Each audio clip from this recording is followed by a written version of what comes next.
ನಾರಾಯಣಂ ಸುರಗುರುಂ ಜಗದೇಕನಾಥಂ ಭಕ್ತಪ್ರಿಯಂ ಸಕಲಲೋಕನಮಸ್ಕೃತಂ ಚ ತ್ರೈಗುಣ್ಯವರ್ಜಿತಮಜಂ ವಿಭುಮಾದ್ಯಮೀಶಂ ವಂದೇ ಭವಘ್ನಮಮರಾಸುರಸಿದ್ಧವಂದ್ಯಂ ವ್ಯಾಸಂ ವಸಿಷ್ಠನಪ್ತಾರಂ ಶಕ್ತೇಃ ಪೌತ್ರಂ ಅಕಲ್ಮಷಂ ಪರಾಶರಾತ್ಮಜಂ ವಂದೇ ಶುಕತಾತಂ ತಪೋನಿಧಿಂ.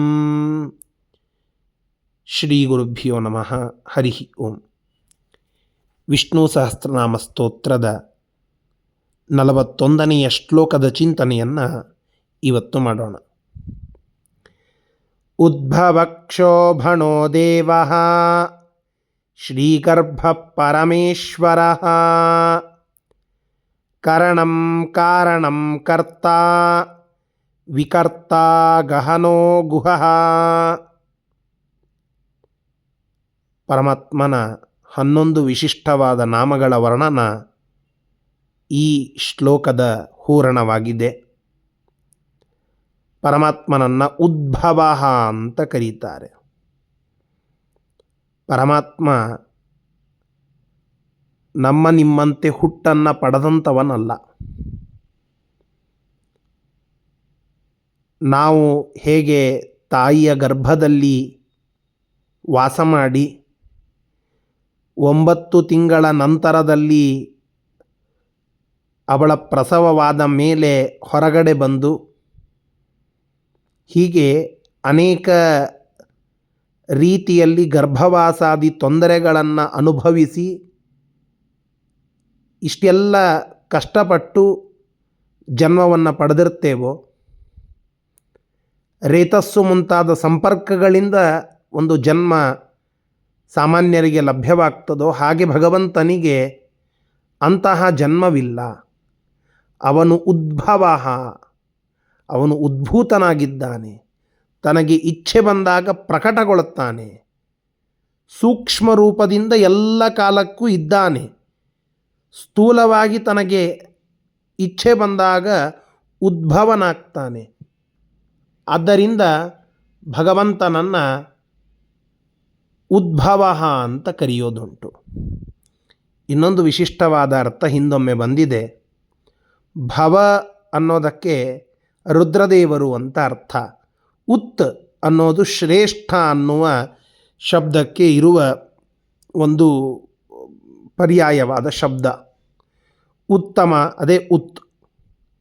ರುದ್ರದೇವರಿಗಿಂತ ಅಥವಾ ಎಲ್ಲ ದೇವತೆಗಳಿಗಿಂತ ಉತ್ತಮ ಅದು ಪರಮಾತ್ಮ. ಆದ್ದರಿಂದ ಉದ್ಭವ. ಕ್ಷೋಭಣ, ಕ್ಷೋಭೆ ಇದನ್ನು ಕೊಡ್ತಾನೆ ದುಷ್ಟರಿಗೆ. ದುಷ್ಟರನ್ನು ಕ್ಷೋಭೆಗೊಳಿಸ್ತಾನೆ ಪರಮಾತ್ಮ. ಆದ್ದರಿಂದ ಆ ಕ್ಷೋಭೆಯನ್ನು ದುರ್ಜನರಿಗೆ, ದುಷ್ಟರಿಗೆ ಒದಗಿಸುವವನು, ಕೊಡುವವನು ಪರಮಾತ್ಮ. ಆದ್ದರಿಂದ ಕ್ಷೋಭಣ. ದೇವ, ದಿವು ಕ್ರೀಡಾಯಾಮ್ ಅಂತ ಒಂದು ಧಾತು, ಪ್ರಸಿದ್ಧವಾದ ಶಬ್ದ ಇದು ದೇವ ಅಂತ. ಇದಕ್ಕೆ 10 ಬೇರೆ ಬೇರೆ ಧಾತುವಿನ ಅರ್ಥಗಳು ಕೂಡ ಉಂಟು. ಇದರ ಮೂಲ ರೂಪ ದಿವು ಅಂತ. ಅದಕ್ಕೆ ಅರ್ಥ ಅನೇಕ ಹೇಳುತ್ತಾರೆ. ಪ್ರಸಿದ್ಧವಾದ ಅರ್ಥ ಕ್ರೀಡಾ. ಪರಮಾತ್ಮ ತನ್ನ ಲೀಲೆಯಿಂದ ಬೇಕಾದಂತಹ ಸೃಷ್ಟಿಯನ್ನು, ಸ್ಥಿತಿಯನ್ನು ಮಾಡಬಲ್ಲ. ತುಂಬ ಕಷ್ಟಪಟ್ಟು ಈ ಸೃಷ್ಟಿಯನ್ನು ಮಾಡಿದ್ದಲ್ಲ. ಬಹಳ ಕಷ್ಟಪಟ್ಟು ಯಾವುದೋ ಒಬ್ಬ ರಾಕ್ಷಸನನ್ನು ಕೊಂದದ್ದಲ್ಲ. ಬಹಳ ಶ್ರಮಪಟ್ಟು ಯಾವುದೋ ಒಂದು ತನ್ನ ಲೀಲೆಯನ್ನು ತೋರಿಸಿದ್ದಲ್ಲ, ಖ್ಯಾತಿಯನ್ನು ಪ್ರಚುರಪಡಿಸಿದ್ದಲ್ಲ. ಕಿಂತು ಪರಮಾತ್ಮ ತುಂಬ ಸಲೀಸಾಗಿ, ಲೀಲೆಯ, ಏನೂ ಕಷ್ಟಪಡದೆ ಕ್ರೀಡಾ ಎಂಬುದಾಗಿ ಒಂದು ಕಾರ್ಯವನ್ನು ಮಾಡುತ್ತಾನೆ. ಆದ್ದರಿಂದ ದಿವು ಕ್ರೀಡಾಯಾಮ್. ಸೃಷ್ಟಿ, ಸ್ಥಿತಿ, ಸಂಹಾರ ಇವೆಲ್ಲ ಭಗವಂತನ ಆಟಗಳು, ಕ್ರೀಡಾಗಳು. ಇಂತಹ ಸಕಲ ವ್ಯವಹಾರಗಳು ಭಗವಂತನಿಗೆ ಆಟ. ಆದ್ದರಿಂದ ಈ ದಿವು ಕ್ರೀಡಾಯಾಮ್ ಅನ್ನುವ ಧಾತುವಿನಿಂದ ದೇವ, ಇದು ಭಗವಂತನಿಗೆ ಇರುವಂತಹ ಒಂದು ಹೆಸರು. ಹೀಗೆ ಅನೇಕ ಶಬ್ದಗಳುಂಟು. ಕಾಂತಿ ಅನ್ನುವುದಕ್ಕೆ ದಿವು ಅಂತ ಕರೀತಾರೆ. ಆ ದಿವು ಅನ್ನುವ ಶಬ್ದವೇ ದೇವ ಅಂತಾಗಿದೆ. ಅವರವರ ಯೋಗ್ಯತೆಗೆ ತಕ್ಕಂತೆ ಅವರವರ ಇಚ್ಛೆಯನ್ನು ಪೂರ್ಣಗೊಳಿಸಬಲ್ಲ ಅನ್ನೋದಕ್ಕೂ ದೇವ ಅಂತ ಕರೀತಾರೆ. ಬೆಳಕುಳ್ಳವನು, ಅದರ ಸ್ವರೂಪನಾಗಿರುವವನು, ದ್ಯುತಿ ಕಾಂತಿ, ಅದು ದ್ಯುತಿ ಹೋಗಿ ದೇವ ಅನ್ನುವ ಶಬ್ದವಾಗಿದೆ ಅಂತ ವ್ಯಾಕರಣ ತಿಳಿಸ್ತದೆ. ಹೀಗಾಗಿ ಇಂತಹ ಅನೇಕ ಅರ್ಥಗಳನ್ನು ದೇವ ದೇವ ಅನ್ನುವ ಶಬ್ದ ನಮಗೆ ತಿಳಿಸಿಕೊಡುತ್ತದೆ. ಅದಕ್ಕಾಗಿಯೇ ನಾವೆಲ್ಲ ಭಗವಂತನ ಎದುರಿಗೆ ನಿಂತ ಕೂಡಲೇ ನಮ್ಮ ಮನಸ್ಸಿನ ಮಾತುಗಳನ್ನು ಪರಮಾತ್ಮನ ಅಡಿದಾವರೆಗಳಿಗೆ ಸಮರ್ಪಣ ಮಾಡುವಾಗ ಓ ದೇವರೇ, ಓ ಭಗವಂತನೇ, ದೇವರೇ ಅಂತ ಶಬ್ದವೇ ಬರ್ತದೆ. ದೇವ ಈ ಎಲ್ಲ ಕಾರ್ಯಗಳನ್ನು ತನ್ನ ಕ್ರೀಡೆ ಅಂತ ತಿಳಿದುಕೊಂಡಿರುವಂತಹ ಆ ಪರಮಾತ್ಮ, ಅವನನ್ನು ದೇವ ಅಂತ ಕರೀತೇವೆ. ಶ್ರೀಗರ್ಭ, ಪರಮಾತ್ಮನ ಗರ್ಭದಲ್ಲಿ, ಒಡಲಿನಲ್ಲಿ ಇಡೀ ಜಗತ್ತಿನ ಸಂಪತ್ತೆಲ್ಲ ಅಡಗಿದೆ. ಈ ಎಲ್ಲ ಸಂಪತ್ತು, ಆ ಸಂಪತ್ತು ಅಭಿಮಾನಿಯಾದಂತಹ ಲಕ್ಷ್ಮೀದೇವಿ ಪರಮಾತ್ಮನ ಒಡಲಿನಲ್ಲಿ, ಅದರ ಅರ್ಥ ಪರಮಾತ್ಮನ ವಶದಲ್ಲಿ ಇದ್ದಾಳೆ. ಹೀಗಾಗಿ ಶ್ರೀಗರ್ಭ, ಈ ಜಗತ್ತಿನ ಸಂಪತ್ತೆಲ್ಲವೂ ಸೃಷ್ಟವಾದದ್ದು ಪರಮಾತ್ಮನ ಒಡಲಿನಲ್ಲಿ. ಆದ್ದರಿಂದ ಆ ಭಗವಂತನನ್ನು ಶ್ರೀಗರ್ಭ ಅಂತ. ಜಗತ್ತಿನ ಸಂಪತ್ತು ಶ್ರೀ, ಅದು ವೇದಗಳು. ಆ ಸಮಸ್ತ ವೇದಗಳು ಉದ್ಭವವಾದದ್ದು ಭಗವಂತನ ಗರ್ಭದಿಂದ ಅಂತ ಕೇಳುತ್ತೇವೆ. ಅಂತಹ ಉದ್ಭವವಾದದ್ದು ಅಂದರೆ ಅದು ಪ್ರಕಟವಾದದ್ದು. ಆಯಾ ದೇವತೆಗಳಿಗೆ, ಆಯಾ ಋಷಿ ಮುನಿಗಳಿಗೆ ಅದು ಸ್ಫುರಣವಾಗುವಂತೆ ಅವರ ಸಾಧನವನ್ನು ಮಾಡಿಸಿದ್ದು ಪರಮಾತ್ಮ. ಹೀಗಾಗಿ ಜಗತ್ತಿನ ಸಂಪತ್ತೆಲ್ಲವೂ ಪರಮಾತ್ಮನ ಒಡಲಿನಿಂದ ಅನ್ನುವುದಕ್ಕಾಗಿ ಪರಮಾತ್ಮನನ್ನು ಶ್ರೀಗರ್ಭ ಅಂತ ಕರೆಯುವುದುಂಟು. ಪರಮೇಶ್ವರ, ಈಶ್ವರ ಅಂದರೆ ಶ್ರೇಷ್ಠ ಅಂತ ಅರ್ಥ. ಈಶ್ವರ ಅಂದರೆ ಒಡೆಯ ಅಂತ ಅರ್ಥ. ನಮ್ಮನ್ನು, ನಮ್ಮ ಮೇಲೆ ಇರುವ ಋಷಿ ಮುನಿಗಳನ್ನು, ಸ್ವೋತ್ತಮರನ್ನು, ದೇವತೋತ್ತಮರನ್ನು, ಜೀವೋತ್ತಮರನ್ನು, ಹೀಗೆ ಎಲ್ಲರನ್ನ ನಿಯಂತ್ರಿಸಬಲ್ಲ ಈಶ್ವರ, ಪರಮೇಶ್ವರ, ಅದು ನಮ್ಮ ಪರಮಾತ್ಮ. ಹೀಗಾಗಿ ಆ ಭಗವಂತನನ್ನು ಪರಮೇಶ್ವರ ಪರಮೇಶ್ವರ ಅಂತ ಕರೆಯುವುದುಂಟು. ಕರಣಂ, ಕರಣಂ, ಕರಣ ಅಂದರೆ ಸಾಧನ ಅಂತ ಒಂದು. ನಮ್ಮ ಸ್ವರೂಪ ಇದು ನಮ್ಮ ಕರಣ. ಭಗವಂತನ ಕರಣ ಅದು ಆನಂದಮಯವಾಗಿ ಇದೆ. ಬಲಸ್ವರೂಪನಾಗಿದ್ದಾನೆ. ಸತ್ಯಜ್ಞಾನ ಸುಖಸ್ವರೂಪ ಪರಮಾತ್ಮ. ಹೀಗಾಗಿ ಅಂತಹ ಕರಣ, ಕರಣ ಅನ್ನೋದಕ್ಕೆ ಇಂದ್ರಿಯಗಳು ಅಂತ ಅರ್ಥ. ಆ ಪರಮಾತ್ಮನ ಕರಣಗಳೆಲ್ಲ ಆನಂದರೂಪವಾಗಿ ಇವೆ, ಬಲಸ್ವರೂಪವಾಗಿ ಇವೆ.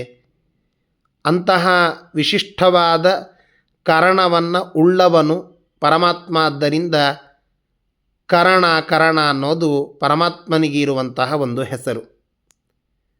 ಕ ಅನ್ನೋದಕ್ಕೆ ಆನಂದ, ರ ಅನ್ನೋದಕ್ಕೆ ಕ್ರೀಡಾ, ನ ಅನ್ನೋದಕ್ಕೆ ಬಲ ಅಂತನ್ನೋದು ತುಂಬ ಪ್ರಖ್ಯಾತವಾದ ಒಂದು ಅರ್ಥಗಳು. ಹೀಗಾಗಿ ಭಗವಂತ ಆನಂದ ಸ್ವರೂಪನಾಗಿ ಕ್ರೀಡಾ ಮಾಡುತ್ತಾನೆ, ಬಲಸ್ವರೂಪನಾಗಿ ಕ್ರೀಡಾ ಮಾಡುತ್ತಾನೆ. ಆದ್ದರಿಂದ ಪರಮಾತ್ಮನನ್ನು ಕರಣ ಅಂತ ಕರೀತಾರೆ. ಕಾರಣ, ಜಗತ್ತಿನ ನಿರ್ಮಾಣಕ್ಕೆ ಪರಮಾತ್ಮನೇ ಮುಖ್ಯ ಕಾರಣನಾಗಿದ್ದಾನೆ. ಅಸಾಧಾರಣ ಶಕ್ತಿ ಅದು ಪರಮಾತ್ಮ.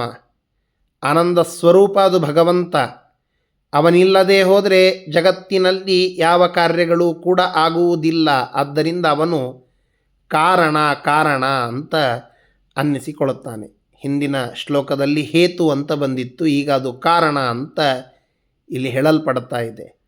ಕರ್ತ, ನಮ್ಮೆಲ್ಲ ಜಗತ್ತು ಇದು ಇನ್ನೊಬ್ಬರ ಸಹಾಯವಿಲ್ಲದೆ ಕೇವಲ ಪರಮಾತ್ಮನಿಂದ ಸೃಷ್ಟವಾಗಿದೆ. ಹೀಗಾಗಿ ಸ್ವತಂತ್ರವಾಗಿ ಇದರ ನಿರ್ಮಾಪಕ ಪರಮಾತ್ಮ ಅನ್ನುವುದಕ್ಕಾಗಿ ಅವನನ್ನು ಕರ್ತ ಅಂತ ಕರೀತೇವೆ. ವಿಕರ್ತ. ನೋಡಿ, ನಮ್ಮೆಲ್ಲರ ಸಿಗ್ನೇಚರ್ಗಳು ಬೇರೆ ಬೇರೆಯಾಗಿ ಇವೆ.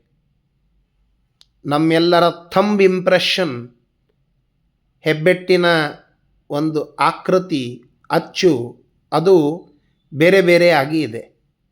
ಹೀಗೆ ಇಂತಹ ವಿವಿಧವಾದ ಸೃಷ್ಟಿಯನ್ನು ಕರ್ತ ಮಾಡುವವನು. ಆದ್ದರಿಂದ ಭಗವಂತನನ್ನು ವಿಕರ್ತ ವೈವಿಧ್ಯಪೂರ್ಣವಾದ ಸೃಷ್ಟಿಯ ನಿರ್ಮಾಪಕ. ಆದ್ದರಿಂದ ಭಗವಂತನನ್ನು ವಿಕರ್ತ ಅಂತ ಕರೀತಾರೆ. ಗಹನಃ,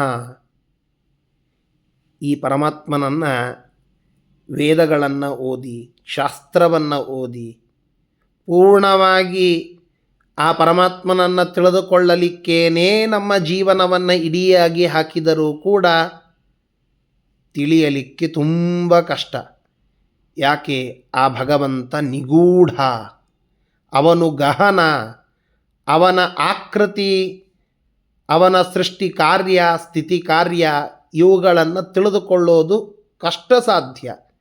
ಶಾಸ್ತ್ರವನ್ನು ಒಳಹೊಕ್ಕು ಅಲ್ಲಿ ಗಹನವಾಗಿ ನಾವು ನೋಡಿದಾಗ ಮಾತ್ರ ಪರಮಾತ್ಮನ ಪೂರ್ಣವಾದ, ಅರ್ಥಾತ್ ನಮ್ಮ ಯೋಗ್ಯತೆಗೆ ಅನುಗುಣವಾದ ಜ್ಞಾನವಾಗಲಿಕ್ಕೆ ಸಾಧ್ಯ. ಇಲ್ಲದೆ ಹೋದರೆ ಆಗುವುದಿಲ್ಲ. ಆದ್ದರಿಂದ ಗಹನಃ. ಗುಹಃ, ನಮ್ಮ ಹೃದಯ ಇದೊಂದು ಗುಹೆ.